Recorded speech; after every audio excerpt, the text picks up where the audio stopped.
The next morning I chose shorts, a sleeveless top, sneakers, and tucked my hair into the cap gifted by the hospital team. Soon I'll cut it short again, I promised myself. Driving south, I wandered off the highway onto back roads. The map wasn't helping, but I pressed on until I saw a sign for a town called Indian Mask, 20 miles ahead. Relief washed over me. Tossing the map into the back seat, I laughed at how tense I'd been. Grinning, I muttered, "Silly mistake," before catching myself. Why did I just call myself that? There was no need to keep acting here, no one knew me.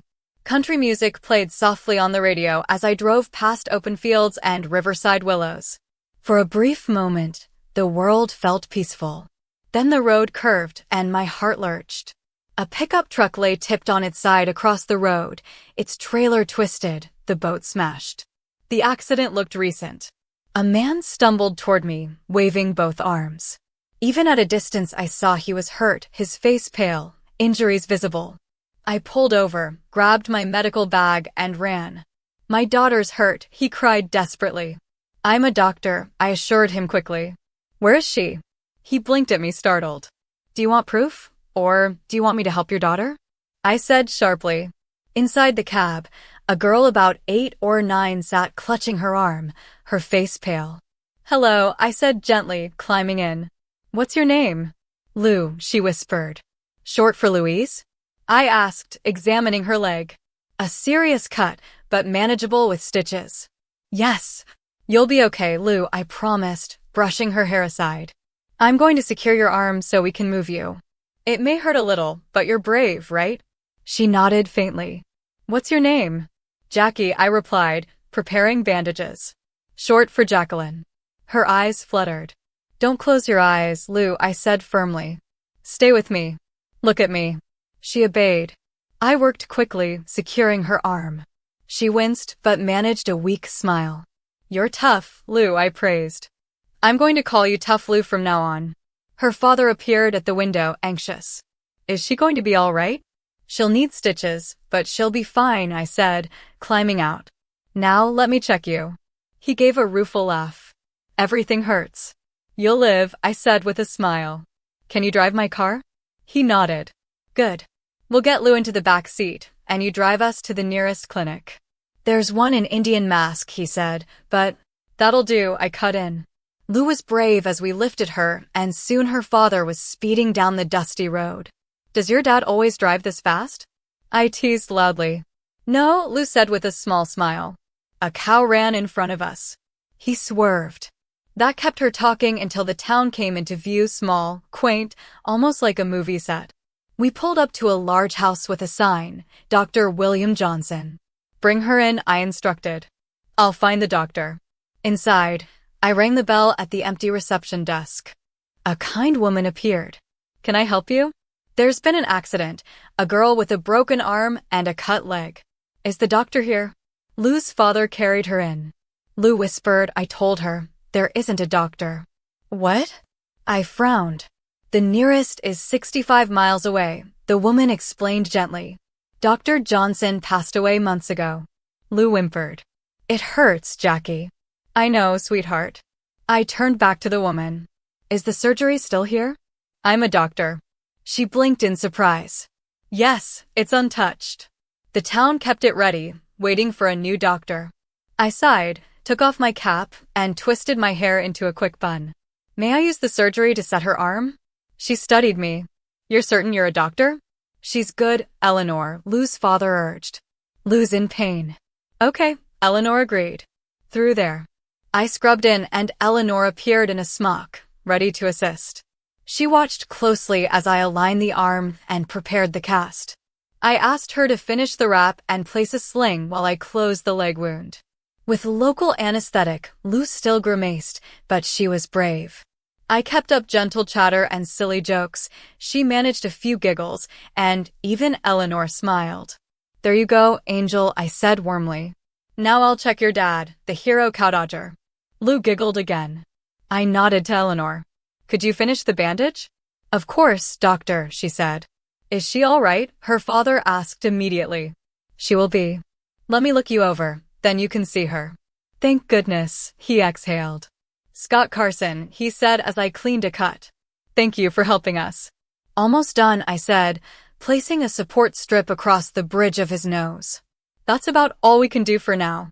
It's not the first time, he said with a shrug. I'll check for tenderness along the ribs, I said. Please lift your shirt just a bit so I can examine. After a careful assessment, I nodded. No signs of fracture. You can go see Lou. I washed up. Eleanor peeked in. Coffee, doctor? I'd really like a cup, I said, smiling. After final checks and written instructions, Scott and Lou left. I waved from the porch, a warm mug in hand. Good work in there, Doctor, Eleanor said, taking a seat. I'm Eleanor. Jackie, I replied. This town is beautiful, so calm. We think so, she said. Are you on vacation? Sort of. I got lost, I admitted with a laugh. Took a wrong turn. I think Scott and Lou are grateful you did. A tall, thin man strode up the path. Here comes trouble, Eleanor whispered playfully. Eleanor, he nodded, then looked to me. You must be the doctor. I'm Ron Tomlinson, the mayor. Jacqueline Rhodes. News travels fast.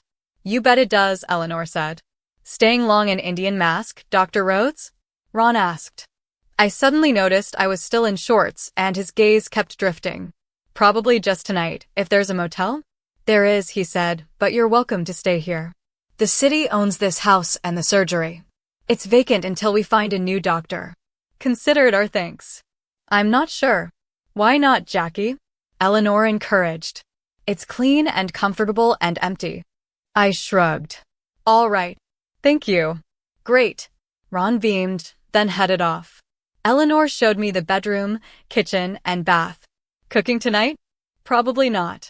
Then the diner on Main, it's hard to miss. Isn't this Main? It is, she grinned. That's why you can't miss it.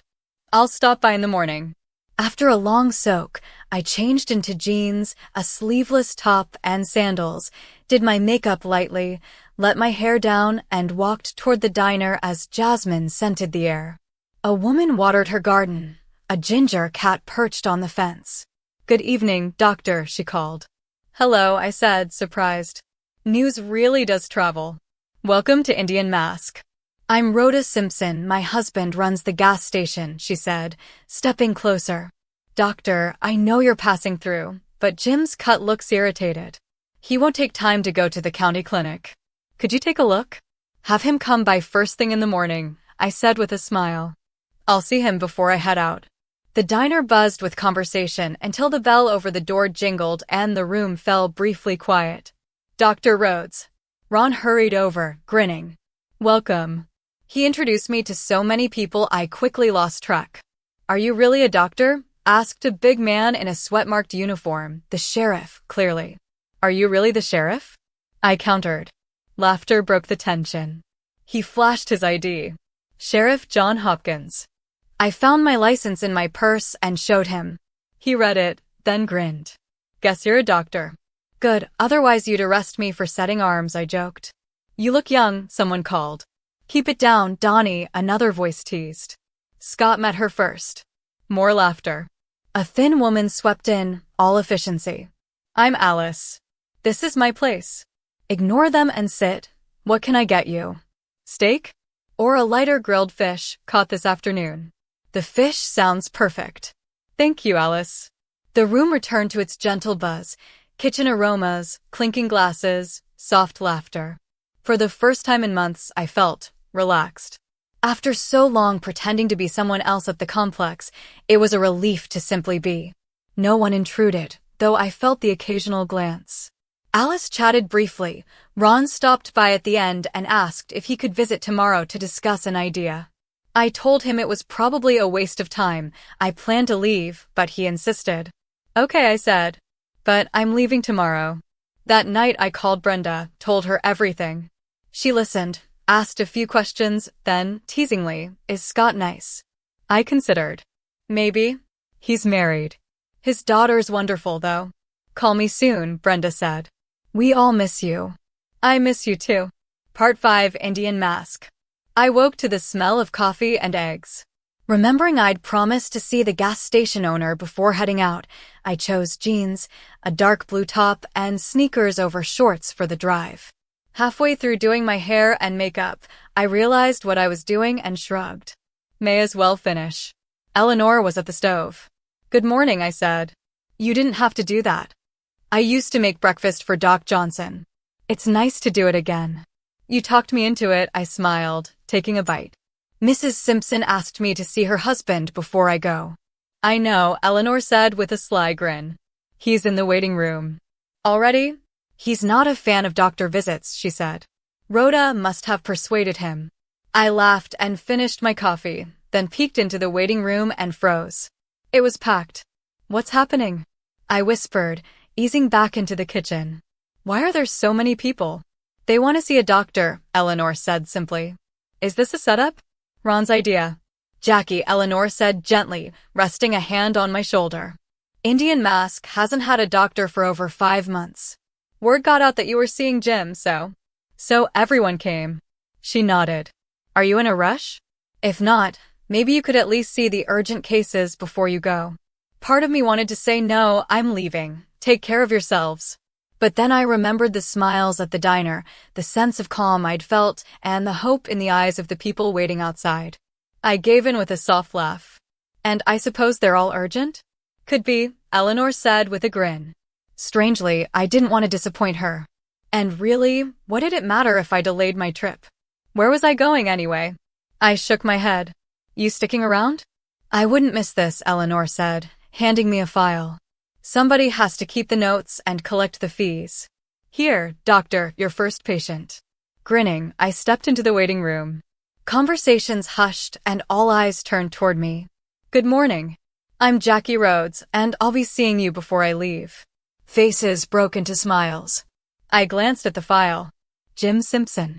A big man rose and walked slowly forward. I extended my hand. "Hi, Jim. Don't worry, I don't bite much." I winked at the others, earning a ripple of chuckles, then closed the door behind us. The surgery felt homey. A large desk, shelves of books, light curtains at the bay window, and a neat exam area. "Where's this cut Rhoda is worried about?" I asked. Sheepishly, he showed me his leg. The wound was irritated, but manageable. I cleaned and dressed it while he winced. "Thanks, Jackie," he said, hopping down and adjusting his belt. "Step on the scale," I instructed. "What for?" "To check your weight. You haven't been in for years." "If I ain't been sick. Ever heard of preventative maintenance?" I countered.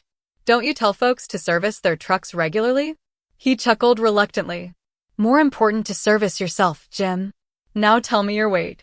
At the end, I handed him a prescription. "This is for the leg. And this," I gave him a sealed envelope, "is for Rhoda." He frowned. "What is it?" "Between us. I'll check with her later to make sure she got it." He shook his head but accepted it. "Thanks, document." Back in the waiting room, I found the crowd had grown, even the porch was full. It was going to be a long day.